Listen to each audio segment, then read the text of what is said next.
Hey, David Dick.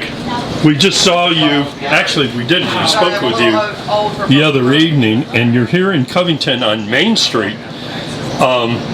We asked you about your cooking, and you said, you know, from time to time we change the recipe, but only slightly. So tell the public, you're an experienced chef with hundreds of competitions behind you. How do you keep on the cutting edge?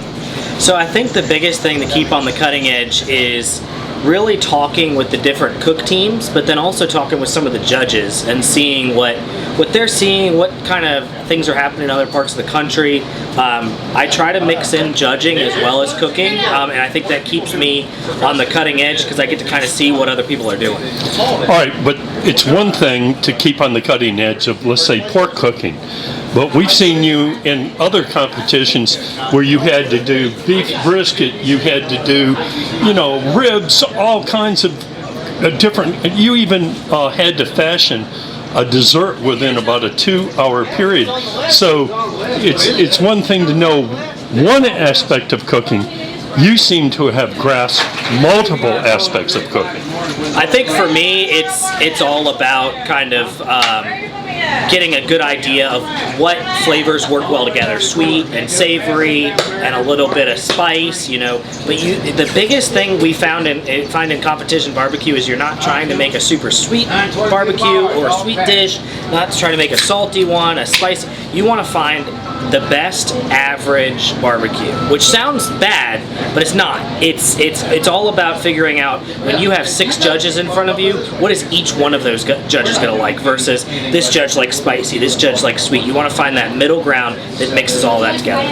And in your various competitions, have you seen wide variations? I mean, does it help to know the judges, or do you just keep that consistent overall flavor, relying on reasonableness on judges? So the biggest thing, I think, like I mentioned, it's we cook the same thing every weekend. We make little tweaks, and one of the things that we find is, in the South, they seem to like things a little bit sweeter. In the North, they seem to like things a little bit spicier. So that's really the only big thing I do that's different. It's not really about switching it up every weekend or anything like that. I might make it a little bit sweeter, but nothing like changing an entire sauce or an entire rub.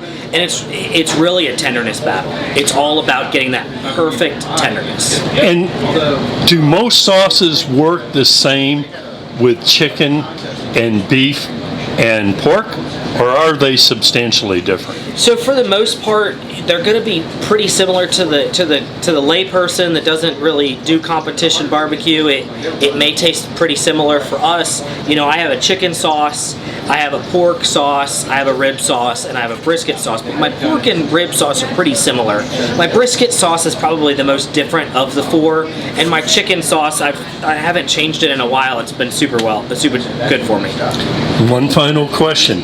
It's one thing to cook meat, but did you have to go to culinary school to learn how to do desserts and pastries, that kind of thing? Or did you get lucky?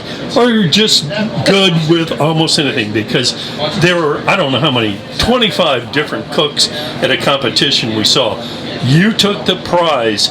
You had no idea what the inputs were, and boom, you banged out this wonderful dessert that captured the judge's eye. So how did you pull that off? I think the biggest thing there is finding out, again, what people like. I might love candy, I might love apples or peaches, but it's really finding something that everybody at that table is going to like. And I did get a lot of help from some of my friends. Jason Wade from Optimus Swine, he's a trained culinary chef, so he's helped me out with some of that stuff. So overall, it's a little bit of luck, but then a little bit of, you know, taking what I'm learning from other people and just executing it well.